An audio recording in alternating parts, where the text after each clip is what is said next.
गद्दार, बेईमान, माननीय शिवसेना पक्षप्रमुख उद्धव ठाकरे यांना 4 तासापूर्वी सांगत होता, साहेब मी कुठेच जात नाही, मी तुमच्या बरोबरच आहे. काही लोकांनी आईबाबाची शपथ घेतली, काही लोकांनी साईबाबाची शपथ घेतली आणि हे सगळ्या शपथा घेऊन 50-50 कोटीला विकले गेले. चिंता नाही, हा निष्ठावंत शिवसैनिक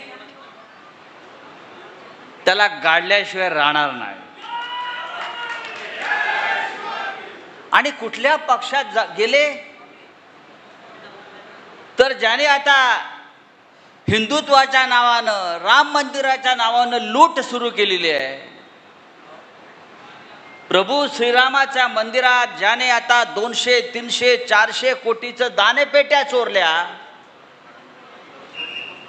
रामाच्या मंदिरावर दरोडे घातले, त्यांच्या पक्षामध्ये हे बूट चाटायला गेले.